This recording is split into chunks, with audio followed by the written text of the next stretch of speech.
కొరింథీయులకు రాసిన మొదటి పత్రిక 12వ అధ్యాయం 7వ వచనం నుంచి 11వ వచనం వరకు మార్చి చదువుదాం.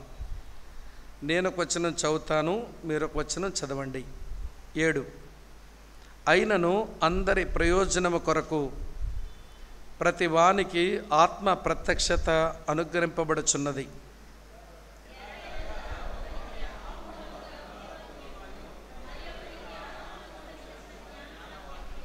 మరి ఒకనికి ఆ ఆత్మ వలననే విశ్వాసమును, మరి ఒకనికి ఆ ఒక్క ఆత్మ వలననే స్వస్థపరచు వరములను,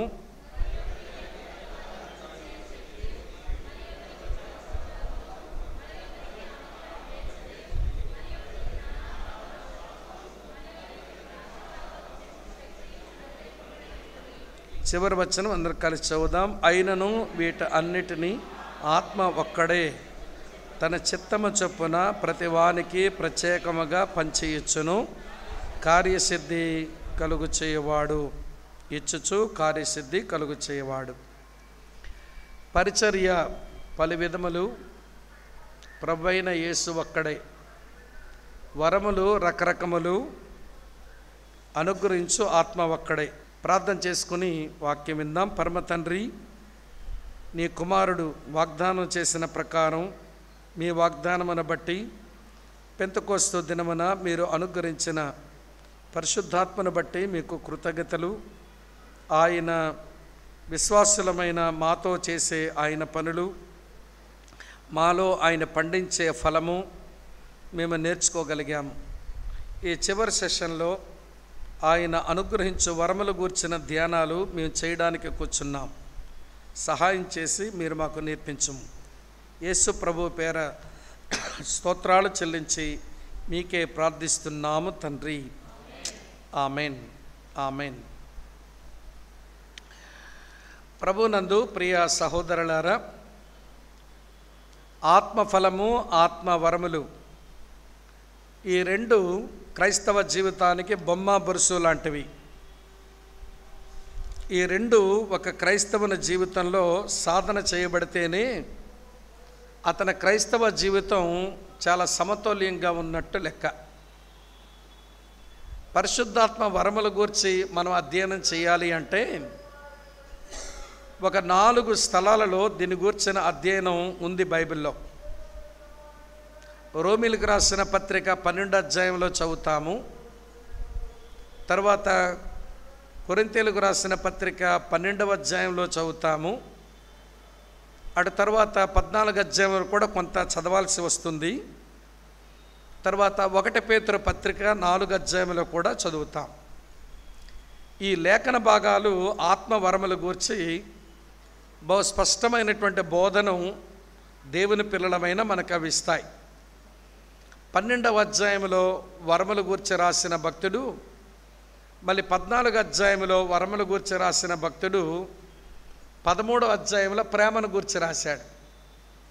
వరములు నాకున్నాయి అని లేనివాడి మీద అతిశయించి, లేక వరములు నాకు లేవు వాళ్ళకున్నాయని చెప్పి అసూయపడి, వరములున్నా నీకు లేకపోయినా నీవు ప్రేమతో నీ భక్తిని కొనసాగించాలని చెప్పే 1 కొరింథీ పత్రిక 13వ అధ్యాయం అది ప్రేమను గురించి మాట్లాడే అధ్యాయం అయిపోయింది. కనుక వరములు ఉన్నాయని డంబం వద్దు, వరములు లేవు అని చెప్పి కృంగనవద్దు.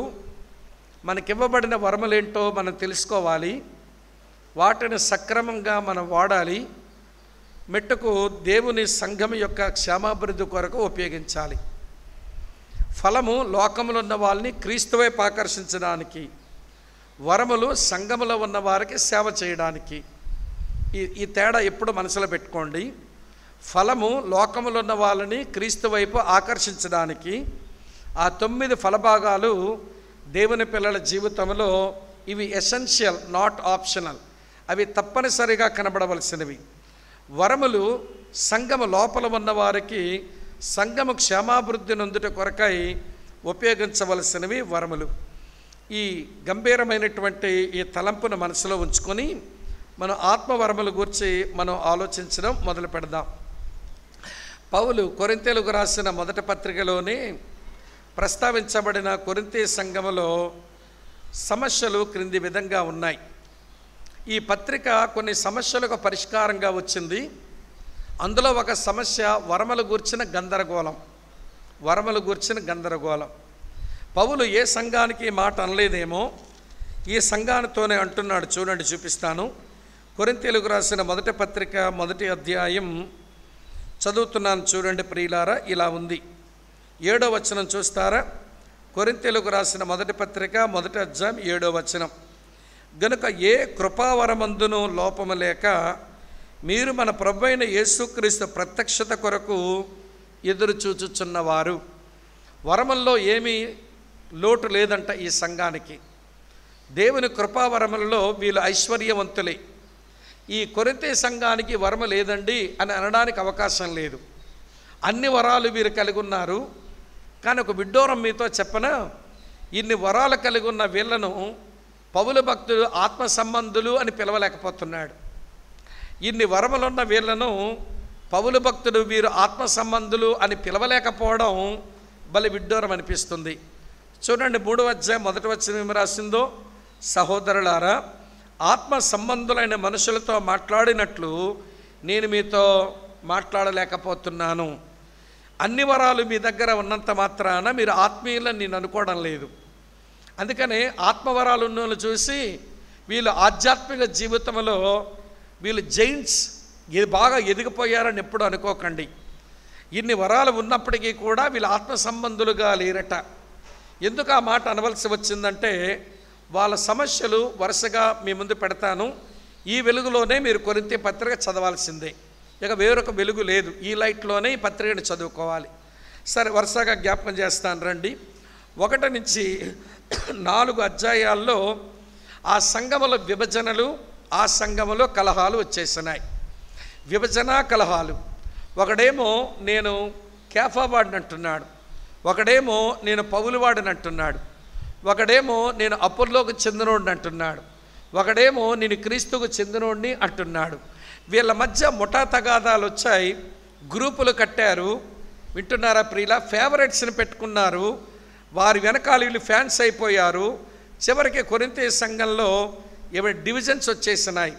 కలహాలకు అది కారణమైంది.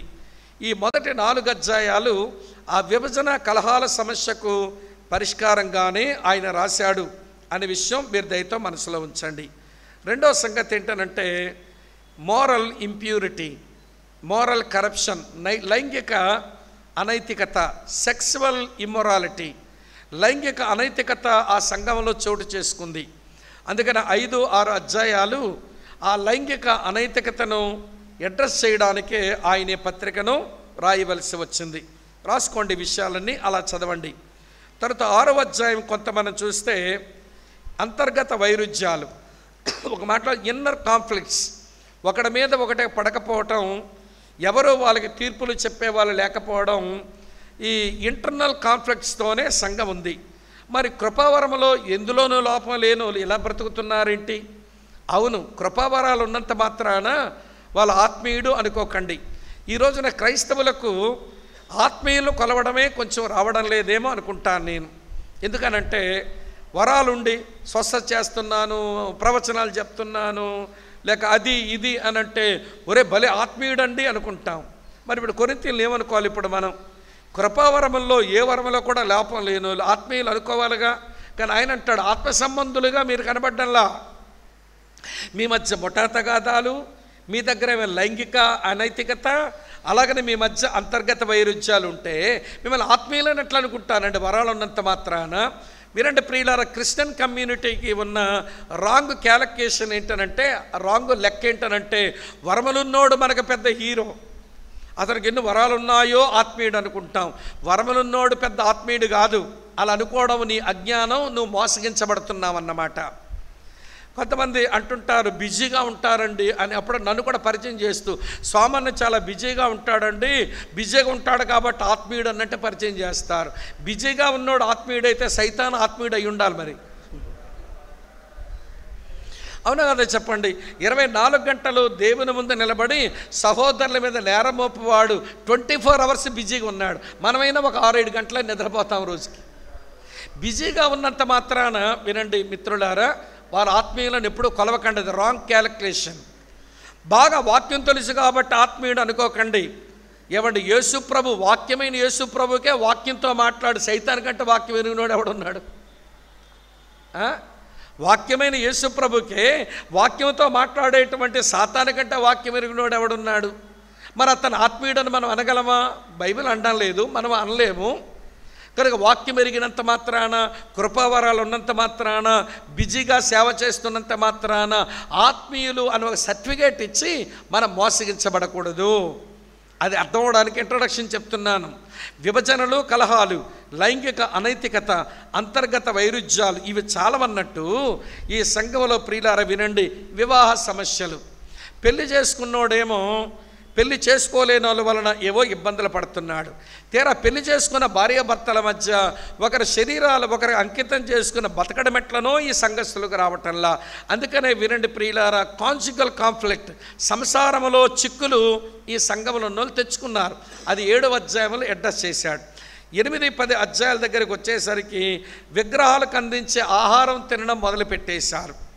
విగ్రహం అందులో ఏమీ లేదు, కానీ మరొకరి విశ్వాసం బలహీనం, సన్నగిల్లిపోవడం అది ఇష్టం లేక మానుకోవాలి.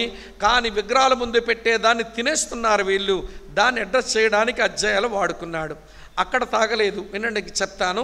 11-14 అధ్యాయాల్లో ఏమండి, ఆ సంఘం కూడుకునే కూడికల్లో సరైన ప్రవర్తనకు సంబంధించిన సమస్యలను ప్రస్తావించాడు. అందులో 11వ అధ్యాయంలో తలపైన ముసుగు. అమ్మండి, వింటున్నారా? ఎవరికొక చెల్లెలకు అప్పుడే తల మీద ముసుగేసుకుందామని అనిపించేస్తుంది. వినండి, ఇది ఒక లీగలిస్టిక్ ఐడియా కాదు. దాని హిస్టారికల్ కాంటెక్స్ట్లో వినండి, కొరింథీ పట్టణంలో జడలు విరబూసుకొని తిరిగే వాళ్ళు, జడలు విరబూసుకొని తిరిగే వాళ్ళు వాళ్ళ కల్చర్లో వేశ్యలు అట్లా తిరుగుతారు. సంసారులు కొంచెం తల మీద ముసుగేసుకొని తిరుగుతారు. మీరు ఒకవేళ పశ్చిమ బెంగాల్, యూపీ ఆ ప్రాంతానికి వచ్చారనుకోండి, జడలు విరబూసుకొని ఇక్కడ నుదుటి మీద పాపిడిలో కొంచెం సింధూరం పోసుకొని వెనకాల పువ్వులు పెట్టుకుందనుకోండి, పశ్చిమ బెంగాల్, యూపీ అంటే మహారాజ్గంజ్ ప్రాంతంలో అలాంటి వాళ్ళు వెంటనే అంటారు అది వేస్ట్ అయి ఉంటుంది, అందుకే అలా తిరుగుతుంది.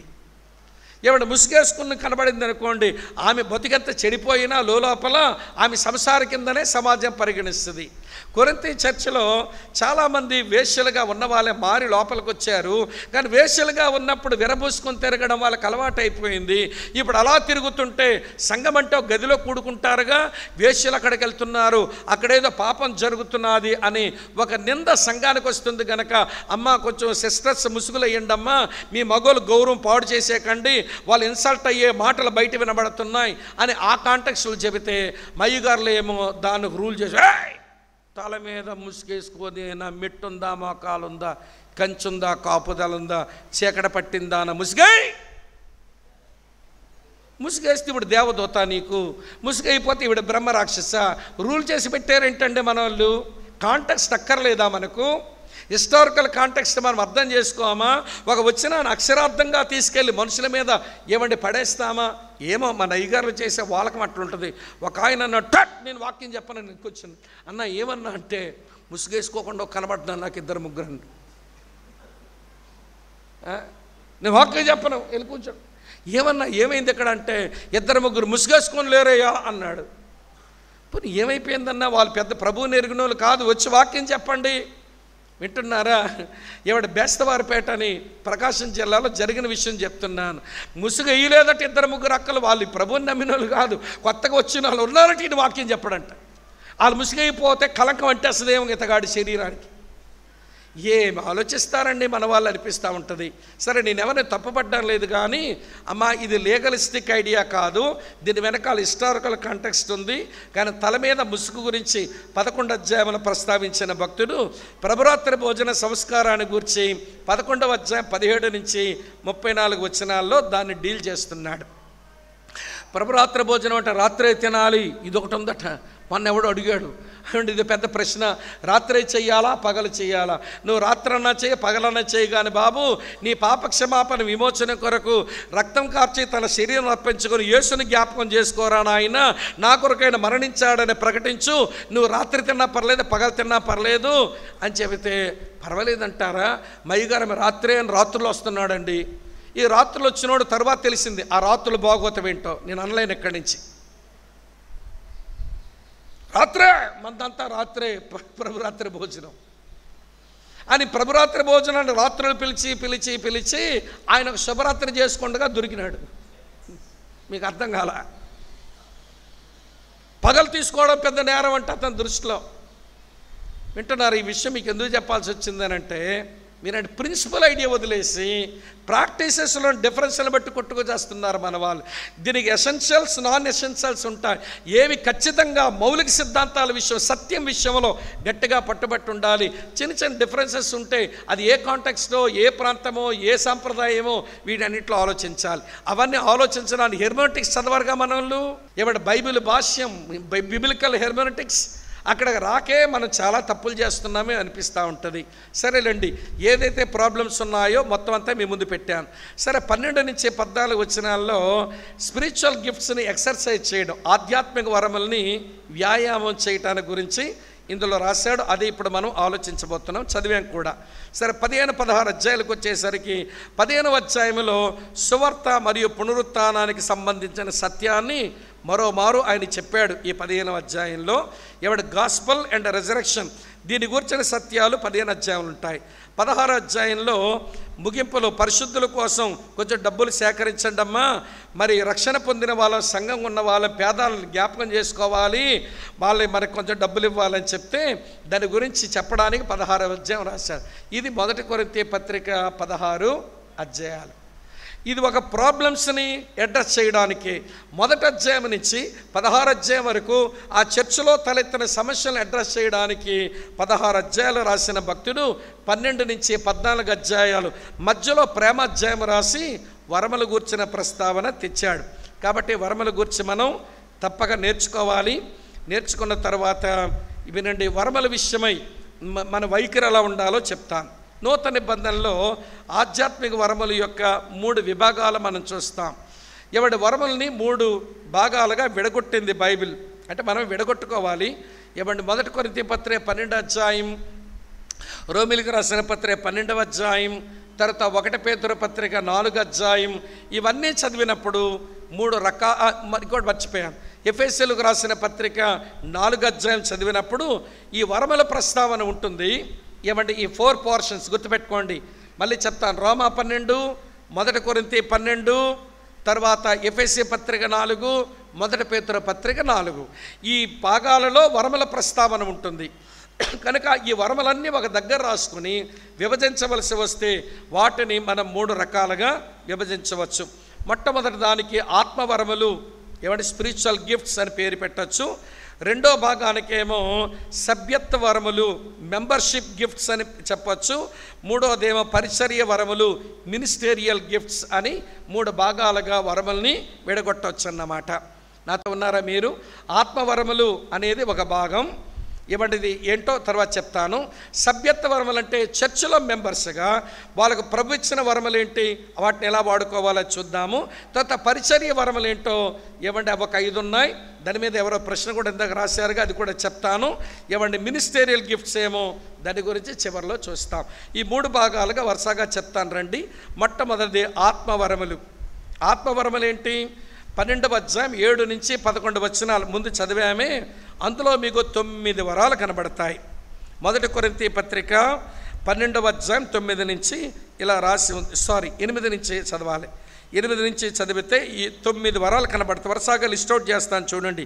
8వ వచనంలో ఆత్మ మూలముగా బుద్ధివాక్యం, ఆత్మను అనుసరించిన జ్ఞానవాక్యం, ఆత్మ వలననే విశ్వాసం, ఆత్మ వలననే స్వస్థపరచువరం, అలాగనే అద్భుత కార్యాలు చేయు శక్తి 5, తర్వాత మరి ఒకనే ప్రవచన వరం 6, దాని తర్వాత ఆత్మల వివేచన వరం 7, నానా భాషలు మాట్లాడే వరం 8, తర్వాత భాషలకు అర్థం చెప్పే వరము 9.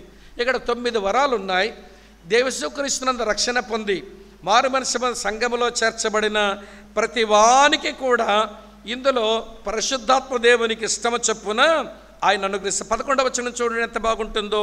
అయినను వీటన్నిటిని ఆ ఆత్మ ఒక్కడే తన చిత్తము చొప్పున ప్రతి వానికి ప్రత్యేకముగా పంచి ఇచ్చుచు కార్యసిద్ధి కలుగు చేయుచున్నాడు. తన చిత్తము చొప్పున ప్రతివానికి ప్రత్యేకముగా పంచి ఇచ్చుచు అనే మాట మీరు గమనించాలి.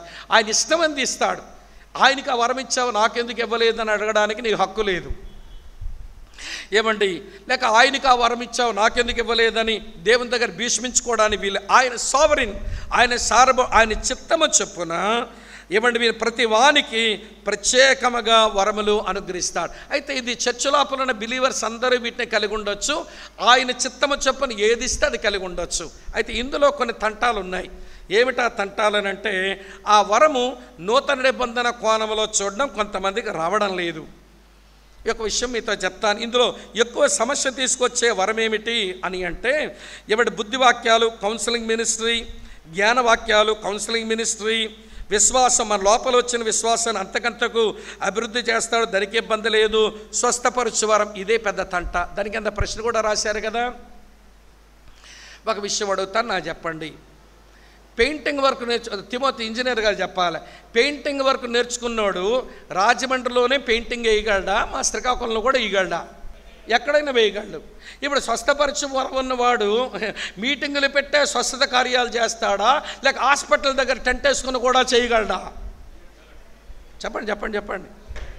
మరి స్వస్థత వరం ఉన్న వాళ్ళంతా, జబ్బులున్న వాళ్ళంతా వచ్చే ఆ హాస్పిటల్ గేట్ ముందు టెంట్ వేసుకోవడం మానేసి క్రైస్తవులకు మీటింగ్ పెట్టి స్వస్థపరుస్తామంటారేంటి? నాకు అర్థం కాదు. హాస్పిటల్ ముందు టెంట్ వేసి కూర్చోండి. మీకు ఆ విషయం చెప్పనా, స్వస్థత వరం ఉన్నోడు ఎవడు నాకు వరం ఉందని చెప్పుకోడు.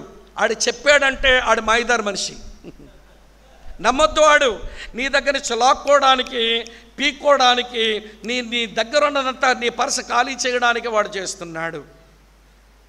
నాకు తెలిసిన ఫ్యామిలీ అండి, ఇలాంటి ఉదాహరణ చెప్తేనే అర్థమవుతుంది మీకు. ఏమండి, మంచి ఫ్యామిలీ వినండి. మెడికల్ స్టూడెంట్స్ మధ్య పరిచయం చేసేవాడు బ్రదర్. ఏమండి, సిస్టర్ కూడా భలే సహకరించి, ఇద్దరు టీచర్సే, హిందూ కన్వర్ట్స్. వినండి వినండి, ఆ భార్యకేమో మరొక టీచర్ అంది, మీ యేసుప్రభు గొప్ప, మా చేతబడి గొప్ప, పోటీ పెట్టుకుందామా అని నవ్వుతుందట. ఊరుకొండ టీచర్ అనుకుని వెళ్ళిపోయింది. వెళ్ళిపోయిన తర్వాత ఆవిడ మనసులో ఏమనుకుందంటే, వింటున్నారా, ఆవిడలాగా అంది, నిజంగా చేతబడి ఆల్రెడీ పెట్టేసిందేమో ఏమంటే అనుకొని మొదలుపెట్టే ఆలోచనలో పడి దెయ్యాలు వచ్చేస్తున్నాయి, పీక పిసుకొస్తున్నాయి, చచ్చిపోమంటున్నాయి, పరిగెత్తమంటున్నాయి అని సైకలాజికల్గా ఆమె చిల్లంగా పెట్టింది, చేతబడి చేసింది అనుకుంటూ ఉంటే మానసిక రోగంలాగా తయారయ్యింది. అది మానసిక రోగం అని ఆవిడికి తెలియదు. ఏమండి, ఇప్పుడు మానసిక రోగం తెలిసింది కాబట్టి అనేసాను, కానీ మానసిక రోగం, ఆమె యొక్క సైకలాజికల్ డిప్రెషన్ షాడోస్ భర్త మీద పడ్డాయి. భర్తకి ఏమొచ్చిందో తెలుసా, ఈయన ఒక మానసిక రోగి అయ్యి అతనికి యూరిన్కి వెళ్ళాలి అనుకుంటే 2-3 నిమిషాలు ఎక్కడ వెళ్ళాలి, లేకపోతే బట్టలు అయిపోద్ది. టాయిలెట్కి వచ్చిందని అనిపించింది అనుకోండి, 2-3 నిమిషాలు ఎక్కడైనా వాష్రూమ్కి వెళ్ళాలి, లేకపోతే బట్టలు అయిపోద్ది. ఏమంటే సైకలాజికల్ డిజార్డర్ షాడోస్ ఆయన మీద పడ్డాయి. ఇంట్లో 2 పిల్లలు ఉన్నారు, మగ పిల్లలు, వాళ్ళ మీద కూడా ఆ క్రేనీడలు పడితే వాళ్ళు కూడా మానసిక రోగుల్లాగా ఇంట్లో అయిపోయారు. ఒక మెడికల్ కాలేజీలో ప్రొఫెసర్ అన్నయ్య, చాలామంది సేవకులు అన్నయ్య దగ్గరికి వెళ్ళేవాళ్ళు, అతను బాగున్నప్పుడు పలకరించేవాళ్ళు, ప్రార్థించేవాళ్ళు, డబ్బులు తీసుకెళ్లేవాళ్ళు.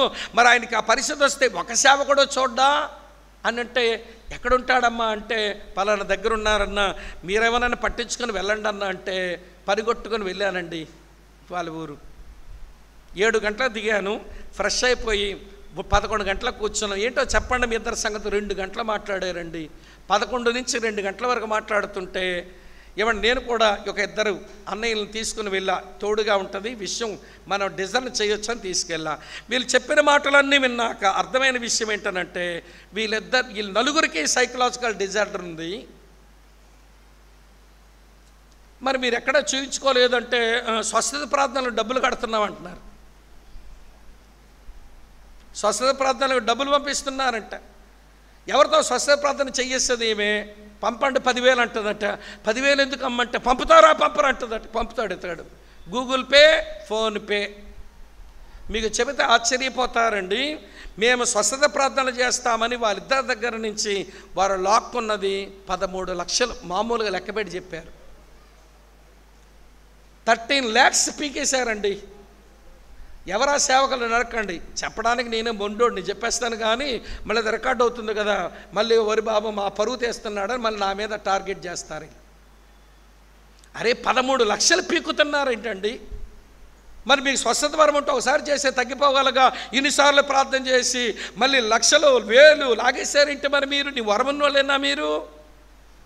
చివరికంట ఆయన అన్నాడు, ఇక డబ్బులు పంపడానికి అవ్వకన్నా ఆ స్వస్థత ప్రార్థన ఆయన ఎలాగ అరుస్తాడో, ఎలాగా రైట్ నౌ అని అరుస్తాడు నేను నేర్చేసుకున్నాను. మా ఆవిడేమో ప్రార్థన చేయనప్పుడు ఈయన మొదలెట్టాడట. ఇక డబ్బులు పంపడానికి డబ్బులు లేక అకౌంట్లో ప్రార్థన చేయించండి అని అంటే, నువ్వు ఫోన్ పట్టుకో ప్రార్థన చేయిస్తాను బయటకు వెళ్ళి ఆయన అరిసినట్టుగా అరుస్తున్నాడట ఫోన్. 13 లక్షలు తిన్నారు. చివరికి అన్నాను, మీరు చాలా తప్పు చేస్తున్నా, ఒక దగ్గర పంపిస్తా, ఒక 15 రోజులు ఉండి రండి, మీరు మామూలు మనుషులై వస్తారని ఒక సైక్రాటిక్ డాక్టర్ దగ్గర, ఆ ఊరి నుంచే ఆయన దగ్గరికి ఎక్కడ అనంతపూర్ రాయలసీమ వెళ్ళి, అన్న ఒక ఫ్యామిలీ పరిస్థితి ఎట్లుంది, ఎట్లయినా మనం సహాయం చేయాలి, సేవకు పనికొచ్చే వాళ్ళు మీరు సహాయపడత అవ్వదు అంటే, పర్లేదు బ్రదర్ పంపించండి అన్నాడు. మొత్తానికి వీళ్ళిద్దరి దగ్గరికి ఆయన మాట తీసుకొని సమస్య అంతా చెప్పి వీళ్ళ దగ్గరకు వచ్చి వెళ్ళండి అని చెప్పి వీళ్ళు పంపించిన తర్వాత వెళ్ళాక 15 రోజులు కాదు, ఇలా 13 రోజులకే ఏమంటే క్వైట్ నార్మల్ అయిపోయారు. నార్మల్ అయ్యాక వింటున్నారా, నేనే ఫోన్ చేశాను, అన్న ఏంటి వాళ్ళు పంపించేస్తున్నారంటే, తమ్ముడు ఇద్దరు బాగున్నారు, చాలా బాగున్నారు, పిల్లలు కూడా చాలా బాగున్నారు, నార్మల్ అయిపోయారు, కాకపోతే కొద్ది రోజులు మందులు వాడాలి, మందులన్నీ రాసిస్తాను, పిల్లలు బాగున్నారు, భార్యాభర్తలు ఇద్దరు బాగున్నారు అన్నారు. సరే ఫీజు ఎంత అన్నా అన్నాను. నవ్వుతున్నాడు, నువ్వు కడతావా అన్నాడు. నేను కట్టంలే, కలత కట్టిస్తానన్నాను. పర్లేదులే తమ్ముడు, వాళ్ళతో ఏం కట్టిస్తారులే, నేను చూసుకుంటాను, మీరు ఫోన్ పెట్టండి అన్నాడు. ఫోన్ పెట్టేశాక వాళ్ళిద్దరు వస్తే, సార్ మరి మేము వెళ్ళిపోతున్నాం కదా, మీ ఫీజు అంటే, స్వామి తమ్ముడు మాట్లాడాడులేండి, ఎంత ఇస్తారు అన్నాడంట నవ్వుతా. ఎంత ఇస్తారంటే ఏం చెప్తాం డాక్టర్కి? 13 లక్షలు తగలెట్టుకున్న వాళ్ళకి ఎంత ఇస్తామనంటే డాక్టర్కి ఏం చెప్తాం? ఏమీ చెప్పలేకుండా పోతే, అసలు మీ దగ్గర ఏం డబ్బులు ఉన్నాయి, మళ్ళీ మీరు మీ ఊరు వెళ్ళాలిగా, దగ్గర ఒక 300 కిలోమీటర్లు అంటే, మా దగ్గర 70,000 ఉన్నాయన్నా అన్నారట. 70,000 ఉన్నాయా? ఈ 2 ఏసీ రూములకి రెంట్, కొంచెం మందులు తీసుకున్నారు కాబట్టి దానికి ఇది మాత్రం చెల్లించి వెళ్ళండి, నా ఫీజు ఇవ్వక్కర్లేదు, 30,000 రిసెప్షన్లో కట్టేసి వెళ్ళిపోండి అన్నాడు. 30,000 కట్టేసి రిసెప్షన్లో వెళ్ళిపోండి అన్నాడు.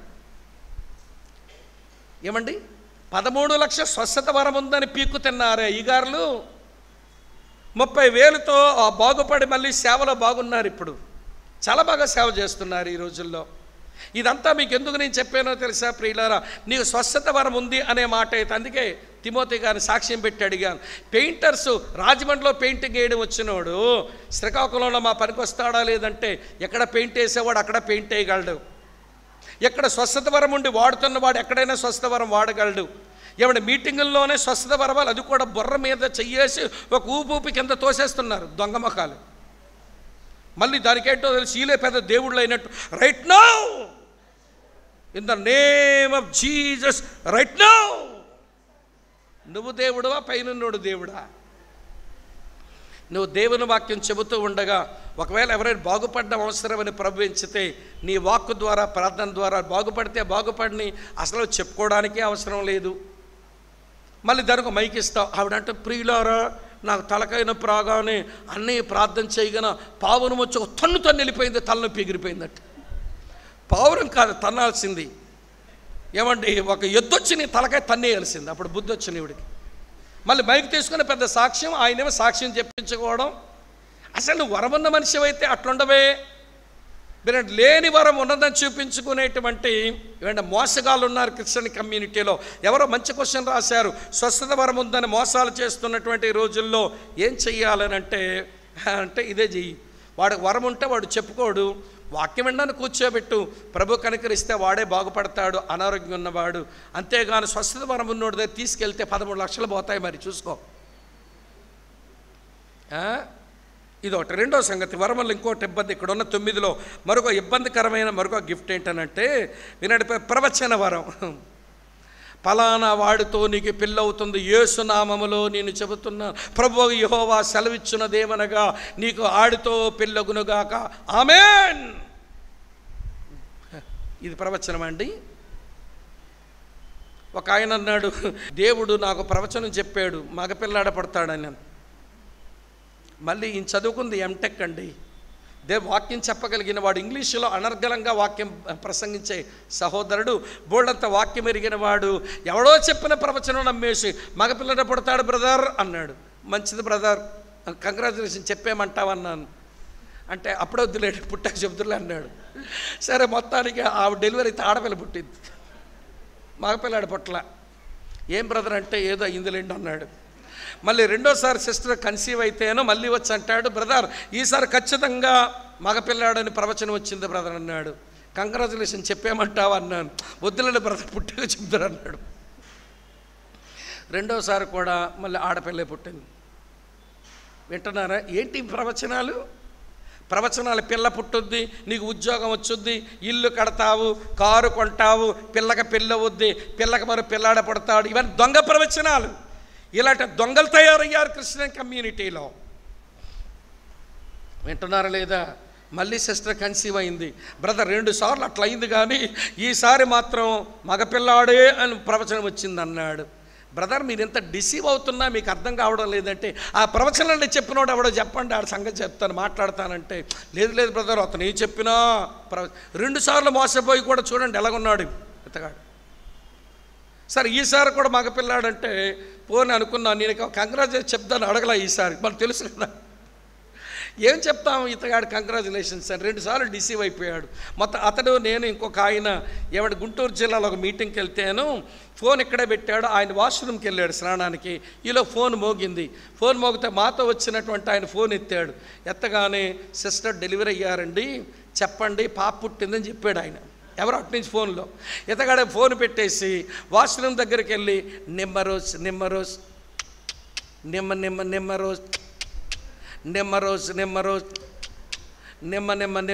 అంటున్నాడు ఈయన. ఫోన్ విన్నా ఆయన. అతనేమో వాష్రూమ్తో ఏం బ్రదరు మీరేదో నిమ్మరోజ్ అని అడ్వర్టైజ్మెంట్ పాడుతున్నారు ఏంటంటే, నిమ్మరోజ్ అడ్వర్టైజ్మెంట్లో 3 ఆడపిల్లలు ఉంటారు బ్రదర్, మీకు 3వ పాప పుట్టింది అన్నాడు. మీకు 3వ పాప పుట్టింది. నువ్వు చదువుకున్నది హైలీ క్వాలిఫైడ్, వాక్యం ఎరిగిన వాడు ఎవడో చెప్పిన ప్రవచనం నమ్మడం ఏంటండి? అది కూడా భౌతికమైన విషయాల గురించి ప్రవచన వరం ఏంటండి? ప్రవచన వరం అంటే ఏంటో చెప్తాను నేను. Prophetic word. మన ముందు కూర్చున్న వాళ్ళ పరిస్థితులు ఏంటో మనకు తెలియవు, కానీ మన వాక్యం చెబుతుంటే వాళ్ళ హృదయాల వరకు తీసుకుని వెళ్ళి ప్రభు బలపరుస్తున్నాడే, వాళ్ళ విషయంలో అది ప్రొఫెటిక్ వర్డ్ అయిపోయింది. నేనేమి చెప్పాలండి ప్రవచనం, అది అతనికి ప్రొఫెటిక్ వర్డ్ అయి లైఫ్ని ట్రాన్స్ఫర్మేషన్కి ఉపయోగపడింది. అది కాని ప్రవచన వరం అది అపేక్షించమని కూడా చెప్పాడు. చూడండి చదువుతాను 12వ అధ్యాయం 31వ వచనం చూడండి. కృపావరములలో శ్రేష్టమైన వాటిని ఆసక్తితో అపేక్షించండి అన్నాడు. కృపావరములలో దేనిని ఆసక్తి అపేక్షించమన్నాడో చదువుతాను చూడండి. మళ్ళీ 14వ అధ్యాయానికి రండి, నేను మీకు చూపిస్తాను ఈ మంచి మాట. 14వ అధ్యాయంలో 39వ వచనం చూడండి. కాబట్టి నా సహోదరులారా ప్రవచించుట ఆసక్తితో అపేక్షించండి. దేవుని వాక్యం ఉన్నదున్నట్టుగా చెప్పండి, అది ప్రొఫెటిక్ వర్డ్ అవుతుంది. ఈ వరమ కొరకు అపేక్షించండి, కానీ ఏమంటే పిల్ల పుట్టుద్ది, లేకపోతే కారు కొంటావు, ఇల్లు కొంటావు, ఈ దొంగ ప్రవచనాల కొరకు మీరు కక్కుర్తి పడకండి. వింటున్నారా మీరంతా? స్వస్థత వరము, ప్రవచన వరం ఇబ్బంది కలిగించే పరిస్థితుల్లోకి తీసుకుని వెళ్తున్నాయి మనల్ని.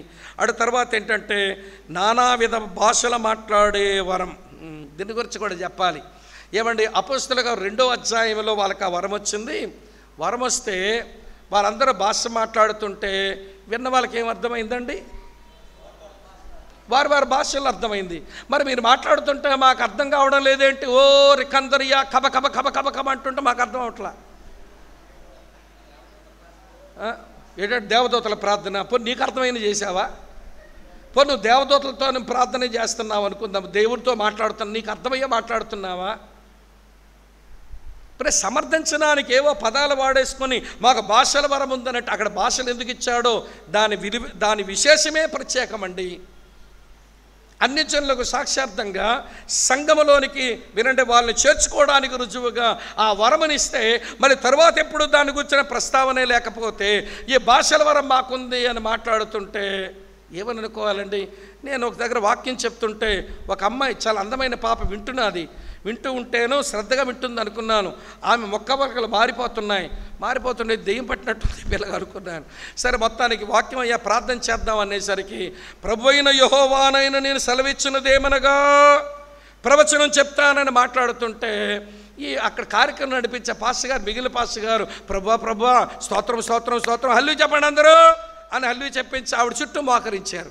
ఇదేంట్రా బాబు ఎట్లా చేస్తున్నారు సేవకులంతా? అన్నయ్య ఏంటన్నా మీరు చేసే పని? అది ప్రవచనం కాదన్నా, దేవునాత్మ కాదన్నా, మీరు మాయలో పడ్డారన్నంటే ఉరుగా తమ్ముడా, మా శ్రీకాకుళం భాషలో, అతను శ్రీకాకుళం భాష భలే మాట్లాడతాను, పాలకొంతో తమ్ముడా నీకేంటి తెలదో ఇలాగ అన్నాడండి ఆయన. పాలకొంతో తమ్ముడో నీకేం తెలదో అంటే ఊరుకో తమ్ముడా నీకేం తెలియదు, అది మళ్ళీ ఏదో అర్థంగా చచ్చిపోతున్నారు మీరు అంటే. సరే నేనేం చేసేదని అక్కడ కుర్చీలో కూర్చున్నా.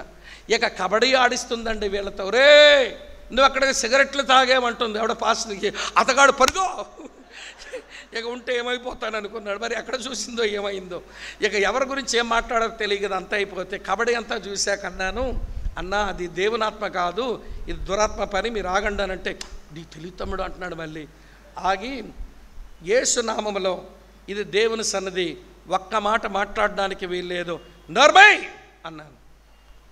నన్ను నోరు ముయ్యమంటావురా, దీనిలో నేను 7 సంవత్సరాల నుంచే ఉంటున్నానురా, వెళ్ళిపోమంటావురా అంటుంది. మరేంటి రకందరియా కబకబా, ఓ రకందరియా కబకబా ఏమిటిదంటే దెయ్యం, దురాత్మను ఏమండి మోసం చేస్తున్నాడు సంఘాన్ని. అది కూడా అర్థం చేసుకోలేకపోతున్నారండి సేవకులు. చివరికి మొత్తానికి వెళ్ళిపోయింది. ఏమండి రిలీజ్ అయిపోయిన తర్వాత భర్త వచ్చి అంటున్నాడు, అన్న నేను దైవాత్మతో నిండిన దాన్ని, నీకు వంట చేయను ఇల్లు ఓడవనందట. వంట లేదు, ఇల్లు ఓడవడం లేదు. చివరికి తినాలంటే మనోడే చేసుకుంటున్నాడట 7 సంవత్సరాలుగా. ఏమండి ఫుడ్డు లేదు, ఆమెతో బెడ్డు లేదట 7 సంవత్సరాలుగా.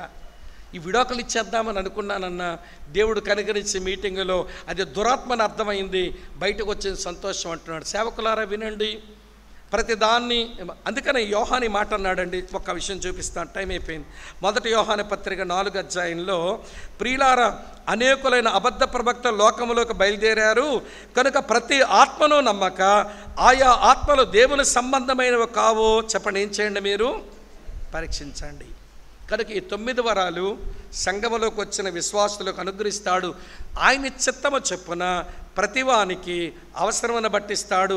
అందరికీ అన్నీ ఉండవు, వినండి. లేకపోయినంత మాత్రానేమి కలవరపడాల్సిన పని లేదు. రెండవది వినండి ప్రియుల, సభ్యత్వ వరములు.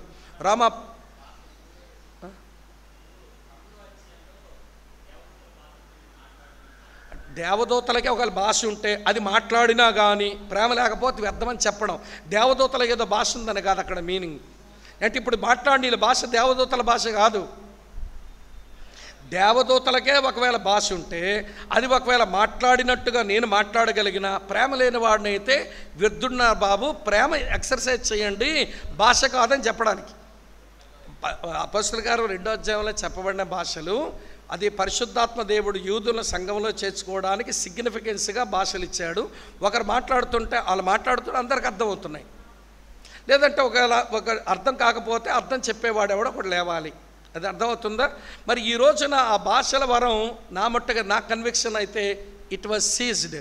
ఏమండి సంఘం ఏర్పడిపోయింది, సంఘం కట్టబడిపోయింది, అది ఇంకా ఉందనుకొని చెప్పి వెర్రి మాటలు మాట్లాడడంలో అర్థమే లేదు. నా కన్విక్షన్ అన్నాను, మీ కన్విక్షన్ వేరవచ్చు.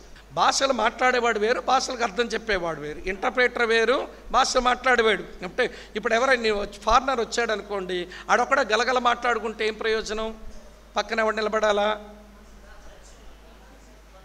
ఒక ఇంటర్ప్రేటర్ అవసరం. సంఘములో క్రమం కొరకు ఏమండి ఇదంతా 12-13 అధ్యాయాలుగా వచ్చే సంఘములో కూడుకుంటున్నప్పుడు క్రమం గురించి మాట్లాడే మాటలు. అర్థమవుతుందా విషయం? ఇది చర్చ్ లోపలికి వచ్చే వాళ్ళ గురించి చెప్పబడిన మాట, బయట వాళ్ళ గురించి కాదు. బయటోడు ఏదో భాష మాట్లాడతాడు, అది కాదు. ఇప్పుడు అక్కడ వాళ్ళ గురించి ప్రశ్న కాదు. లోపల ఉన్నవాడు ఏదైనా ఒక సందేశం దేవుడు నాకు ఇచ్చాడని భాషలో మాట్లాడుతున్నట్టు ఉంటే దానికి అర్థం చెప్పేవాడు ఉంటే, లేకపోతే నువ్వు లేదంటే నోరు మూసుకుని కూర్చో. ఏదో కావచ్చు. కొరింథీలో ఉన్నాడు ఏథెన్స్లోడు వచ్చి మాట్లాడుతున్నాడు అనుకో, ఒక ఇంటర్ప్రేటర్ ఉండాలి. ఇక్కడ ఎఫెసోడు వచ్చి మాట్లాడుతున్నాడు, ఇంటర్ప్రేటర్ ఉండాలి. అంత్యోగడు వచ్చాడు అనుకో, ఇంటర్ప్రేటర్ ఉండాలి. అంతేగాని ఇప్పుడు అపొస్తలుల గారు 2వ అధ్యాయంలో వారు మాట్లాడిన దానికి ఇప్పుడు అక్కడక్కడ కనబడేటువంటి భాషలు ఇది ఒకటే అని చెప్పి మోసపోయి మభ్యపడద్దు. ఒక విషయం ఏంటంటే ఇది అన్యులకు సూచనగా ఇవ్వబడిన భాషలు. ఏమంటే ఆ భాషలు పరిశుద్ధాత్ముడు ఆ గుంపును అంగీకరిస్తున్నాడని యాక్సెప్టెన్స్ కొరకు వచ్చినవే తప్ప దానివల్ల ఎడిఫికేషన్ లేదు. ఒక మాట అన్నాడు పౌలు కూడా, నేను భాషలు మాట్లాడితే దేవునితోనే మాట్లాడుకుంటున్నాననే మాటను చూసి మేము దేవునితో మాట్లాడుకుంటామంటే ఇంట్లో మాట్లాడుకో, కాంగ్రిగేషన్లో కాంగ్రిగేషన్లో మాట్లాడే మాటలు ఇవి. వరమల గూర్చిన మాట్లాడిన మాటలు ఇవి కాంగ్రిగేషన్తో మాట్లాడే విషయాలు. అందుకని సభ్యత్వపు వరాల్లోనికి వెళ్ళక మునిపే సంఘములో చేర్చబడినటువంటి వారు ఉండేటువంటి వరాల గూర్చిన ప్రస్తావన. ఒకటేమో ఇవ్వండి స్పిరిచువల్ గిఫ్ట్స్ సంఘములు ఉన్న వారందరికీ అనుగ్రహించబడతాయి. దేవుని చిత్తము చొప్పున ఇవ్వండి అవసరమును బట్టి అనుగ్రహించేవి. అన్నీ ఉంటాయని కాదు, అన్నీ ఉంటాయని కూడా ఎదురు చూడొద్దు. నీకు అవసరమైనది, నీ ద్వారా సంఘానికి అవసరమైనది అనుగ్రహించవచ్చు. రెండవది మెంబర్షిప్ గిఫ్ట్స్. సంఘములో సభ్యులుగా చర్చి మెంబర్స్కి నీవు పరిచర్య చేయడానికి ఈ వరములు. రోమాపత్రిక 12వ అధ్యాయం 6-8 చూడండి. ఇక్కడ మీరు 5 చూస్తారు. రోమీలకు రాసిన పత్రిక 12వ అధ్యాయం ముగింపుకు వచ్చేసాను, టైం అయిపోయింది.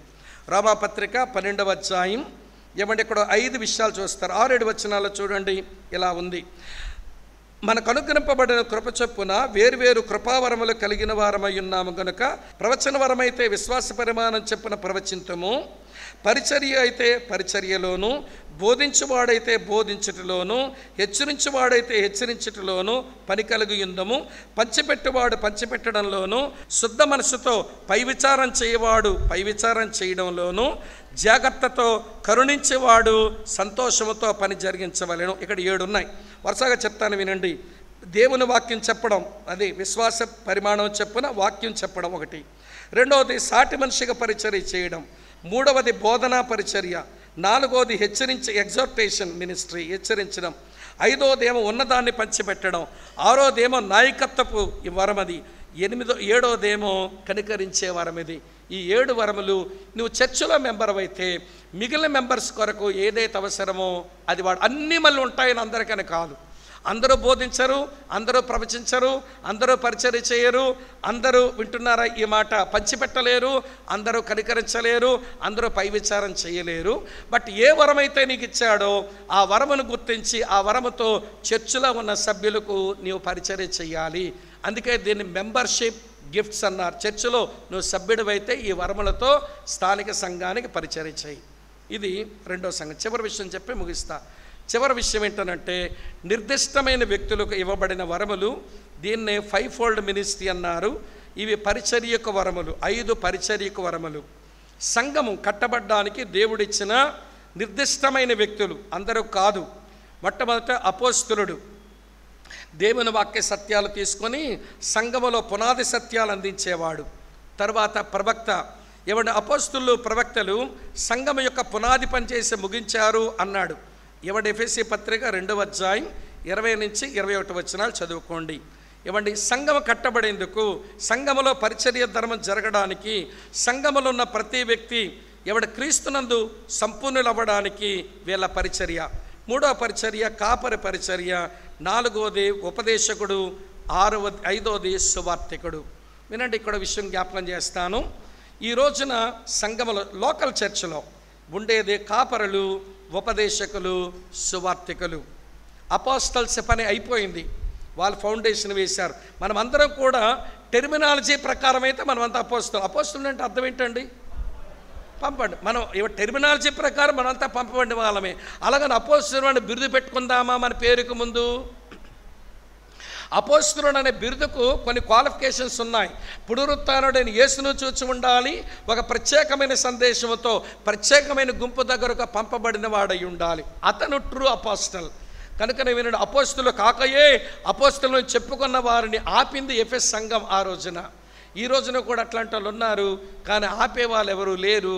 అందుకనే వింటున్నారా, దొంగ అపోస్తులు ఉన్నారు. పునరుత్థానుడిని యేసుని చూచింది లేదు, ప్రత్యేకమైన సందేశం పొందింది లేదు, ఒక గుంపు దగ్గరకు పంపించబడింది లేదు. వీళ్ళు రాంగ్ అపోస్టల్స్ అన్నట్టు. కొంతమంది ప్రాఫెట్ అని పేరు పెట్టుకుంటున్నారు.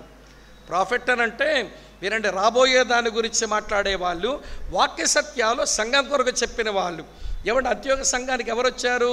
కరువు వస్తుందని చెప్పడానికి అగబనే ప్రవక్త వచ్చాడు. ఏమంటే శీల కూడా ఇవ్వండి ఆ కోవకు చెందినవాడే అని అపొస్తలుల గారి 15 అధ్యాయంలో చూస్తాం. కానీ సంఘ క్షేమాభివృద్ధి కొరకు దేవుని వాక్య సత్యాలు అందించే ప్రాఫిట్స్ వాళ్ళ పునాది సత్యాలు వేశారు. అవి రాయబడి డాక్యుమెంటేషన్ చేయబడి నీ చేతిలోకి వచ్చింది.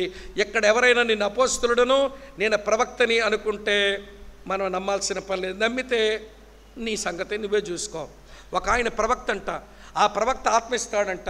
వచ్చిన విశ్వాసి గుండె మీద కాలు పెట్టి ఓ ఆత్మను పొందంటున్నాడు. ప్రవక్త అంటే అతను ఆ స్త్రీ గుండె మీద ఏమంటే కాలు ఊపుతా ప్రవక్త అంట. ఆయన పేరే, అందుకే చూస్తున్నారు అతను వేరు, ఆయన కాదు కదా. గుండె మీద కాలు పెట్టి ఊపుతున్నాడండి. వాళ్ళంట వాళ్ళు తాకిడి దొరికితే ఏదో పిల్లలు పుడతారు, పొట్ట మీద తన్నించుకుంటున్నారు కొంతమంది ఆడాళ్ళు. ఆడ పొట్ట మీద కాలేస్తాడు. అరే ఆడు ఈడు అన్నానండి, నన్ను అపార్థం చేసుకోకండి. వీళ్ళు క్రైస్తవ సంఘాన్ని మోసములో ముంచుతుంటే సత్యం కొరకు ప్రాకులాడేటువంటి మీలాంటి సేవకులు లేకపోతే మన పిల్లలకు ఏమి క్రైస్తవ్యాన్ని మిగిల్చి వెళ్తామో చెప్పండి మీరు. What we're going to leave for our future generations. రాబోయే తరాలకు మీరు మిగిల్చేదేంటి? సేవకులుగా మీరు మిగిల్చేదేంటి? ఇంత మోసం, ఇంత దగ, డబ్బు కొరకో పేరు కొరకో సుఖాల కొరకో సరదాల కొరకో సాధారణమైన మనుషుల జీవితాలతో ఆడుకుంటున్న వాళ్ళు కోకొల్లలుగా లేస్తూ ఉంటే సత్యం తెలుసుకున్న నీవు తెలుసుకోవడానికి ప్రయత్నం చేసి దాన్ని నిరోధించడానికి కూడా ప్రాకులాడకపోతే దేవుడు నేను లెక్కడగడా. సత్యం అంగీకరించడం ఎంత గొప్పో, సత్యానికి వ్యతిరేకంగా వచ్చిన అసత్యాన్ని ప్రతిఘటించడం కూడా అంతే ఖచ్చితమైన పని.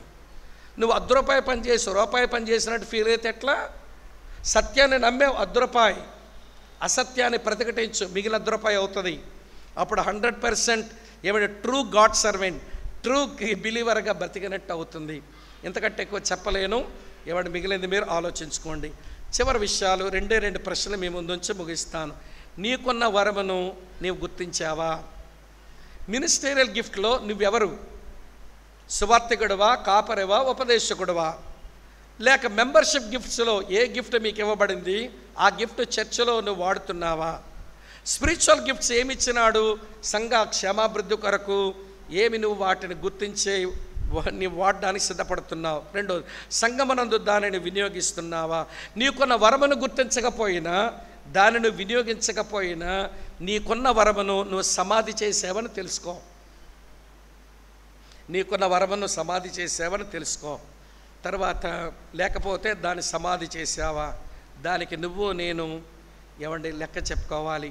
ఇందాకెవరో ప్రశ్న వేశారు, 5-fold మినిస్ట్రీలో పాస్టర్ గారు అన్ని పనులు చేస్తారా అంటే, వినండి, పౌలు అన్ని పనులకు సరిపోయాడు. అది ఎక్స్క్లూజివ్, అది ఆయనకి దేవుడిచ్చిన కృప. అలా ఉన్నవాళ్ళు కూడా కొంతమంది సంఘ చరిత్రలో కూడా చూస్తాం. అపోస్తులుగా పంపబడి తర్వాత ప్రవక్తగా దేవుని మాటలు చెప్పి, తర్వాత కాపరిగా కాపర పరిచర్య చేసి, సువార్తికుడిగా సువార్తను చెప్పి, ఉపదేశకుడిగా వాక్యం బోధించి ఏమంటే ఉన్నవాళ్ళు ఉంటే ఉండవచ్చు పౌలు లాంటి వాళ్ళు. కానీ ఒక విషయం చెప్తాను, వాళ్ళు చాలా ప్రమాదంలో ఉన్నవారు. మల్టిపుల్ గిఫ్ట్స్ ఉన్నవాడు ఎప్పుడు డేంజర్లో ఉన్నవాడు. వీటన్నిటికీ లెక్క చెప్పాలి. రెండోది, వరములు ఉన్నవాడిని ఇవ్వండి ఆకర్షిస్తాడు మనుషుల్ని. వాడు మనుషుల్ని ఆకర్షిస్తే వీడు పడిపోయే ప్రమాదం ఉంది. నేను ఒక సేవకుడిని ఎరుగుదనండి, అంటే ఆయన గురించి ఎరుగుదును. ఆయనకున్న వరమును తీసేయమని అడుగుతున్నాడు. ప్రభువా, ఈ వరం నాకొద్దు, నువ్వు ఇచ్చావు నీ కృప చెప్పున సంఘానికి సేవ చేయడానికి, కానీ ఆ వరముతో నేను పనిచేస్తుంటే మనుషులు నన్ను గణపరుస్తున్నారు, నీకు రావాల్సిన ఘనత రావటం లేదు, నాకు ఈ వరమొద్దు బాబో అని ఏడ్చాడట. కానీ ఈ రోజున లేని వరమే ఉన్నట్టు చెప్పుకుంటే ఏమండి, వరములతో పరిచర్య చేసే విధానం అర్థం కాక క్రైస్తవ సంఘం ఆత్మ ఒక్కడే. ముందెంత చెప్పాను, పరిచర్య పలు రకములు, పరిశుద్ధాత్ముడు ఒక్కడే. వరములు రకరకములు, ఏమంటే వరములిచ్చే వరప్రదాత పరిశుద్ధాత్ముడు ఒక్కడే. ఈ సత్యమును అర్థం చేసుకొని, ప్రభా నాకున్న వరం ఏంటి నేను గుర్తించాలా, దాన్ని నేనున్న సంఘములో వాడాలి, లేకపోతే వరమును సమాధి చేసి గోతులో పాతిపెట్టి దోషిగా నీ ముందు నిలబడవలసి వస్తుందని పశ్చాత్తాపంతో ప్రభు కృపను మనం కోరుకోవాలి. అందరం లేచి నిలబడదామా? Back to the Bible reformed కాన్ఫరెన్స్లో ఎన్నో వాక్య సంగతులు మా ముందుకు వచ్చాయి. ఈ చివరి సెషన్లో ఆత్మవరములు గూర్చిన ఈ బోధ మేము విన్నాము. నీ లేఖనాల్లో మీరు పొందుపరిచి ఆయా సమయాలలో ఆయా అవసరాలను బట్టి నీ చిత్తము చొప్పున మీరు మాకు అనుగ్రహిస్తున్న వరములను మేము అర్థం చేసుకుని గ్రహించి వాటిని సంఘ క్షేమాభివృద్ధి కొరకు వాడి బలా నమ్మకమైన మంచి దాసుడా అని చెప్పి నీ సన్నిధిలో అనిపించుకుని ఆ భాగ్యం కొరకు మమ్మల్ని ఆయత్తపరచుము. ఓ ప్రభువా, మా ప్రియ సహోదర సహోదరులందరూ వారి వరములేంటో వారు గుర్తించిన వరములను సరిగా వినియోగపరిచి సంఘము క్షేమాభివృద్ధి చెందుతుండగా తమ సొంత మహిమను కోరక నిన్ను మహింపరుస్తూ నీ సేవలో ఉండడానికి కావలసిన దీవెన దయచేయము. విన్న వాక్యం మా జ్ఞాన సముపార్జనకు కాక మీ విన్న వాక్యం మా ఆచరణకు ఉపయోగపడినట్లుగా చేయమని మమ్మల్ని మేము నీకు అప్పగించుకుంటూ ఈ కాన్ఫరెన్స్ మా అందరి కొరకు ఏర్పాటు చేసిన నీ దాసుడు మా సోదరుడు ఆనంద్ విజయ్ కుమార్ గారిని మీ చేతికి అప్పగిస్తున్నాము. వారికి ఇచ్చిన సంఘం, వారికి ఇచ్చిన కుటుంబం పేరు పేరు వరుసను దీవించము. సహాయపడిన ప్రతి వారిని దీవించండి. చేరువచ్చిన మా ప్రియులందరినీ దీవించండి. రాత్రి వేళ ఉన్న చివరి కూడికలో కూడా ఓ ప్రభువా, మీ ఆత్మకార్యం జరిగించమని మమ్మల్ని మీరు కలుసుకుంటారని మీకే మమ్మల్ని అప్పగించుకుంటూ యేసుక్రీస్తు నామాన్న స్తోత్రాలు చెల్లించి ప్రార్థిస్తున్నాము తండ్రి. ఆమేన్. దయచేసి కూర్చునండి. Thank you.